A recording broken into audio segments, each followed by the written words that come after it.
let me introduce our next speaker, Averof Neofytou, who's the president of Democratic Rally in the Republic of Cyprus. Welcome. It is with great pleasure that I address this year's New York Eastmed Summit, even under these unusual circumstances.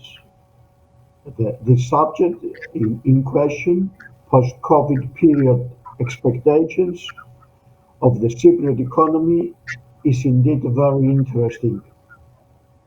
Let me say that in the years prior to the pandemic, the economy of Cyprus was experiencing strong growth and public finances were doing very well.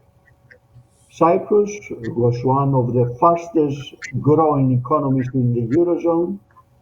Unemployment was decreasing and employment was expanding. These results allowed Cyprus to implement decisive policies to face the consequences caused by the pandemic from the very early on. At the same time, we have to remain realistic. The pandemic has caused a halt of business activity during the period of the lockdown and has adversely affected vital sectors of our economy, mainly tourism, since we are a tourist-based economy. The main focus was to protect public health and take all necessary measures to avoid the spread of the virus while ensuring that the health system did not collapse like it did, unfortunately, in many other countries around the world. Because of the prudent fiscal policies and the government followed in recent years, we are able to support employees and small and medium-sized companies. At the same time, the government acted early and managed to secure loans from international markets in order to achieve the necessary liquidity at a time that nobody was sure of how the pandemic would develop. Cyprus has achieved remarkable results in containing the spread of the virus, and I'm very proud to say that the state has supported employees, workers, small and medium businesses in a number of ways. Subsidies were paid to small business.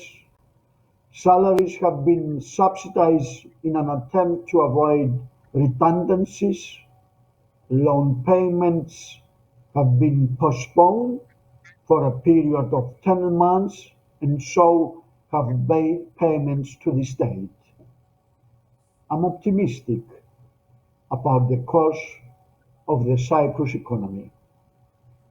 Already through the SURE program, Cyprus has been approved for a total of 8 programs that can raise liquidity of almost €500 million. From the Pan-European Guarantee Fund and through the European Investment Bank, there will be an inflow of liquidity for the provision of low-interest loans to small to medium business of about 300 to 400 million euro and 200 million euro respectively, a total of about 600 million euros. In addition, the government will issue state guarantees to European Investment Bank, which will finance companies with approximately additional €500 million. We are also committed to proceed with the reforms our country needs across the board. These include local administration, the public sector, the justice system, education, and the digital transformation of the country in favor of citizens and the business sector.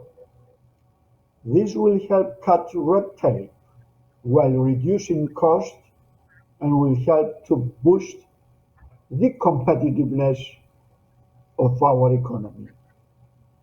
Our strategic objective remains to continue the macroeconomic, fiscal, and financial stability, to strengthen the competitiveness of the economy and establish conditions of long-term sustainable prosperity.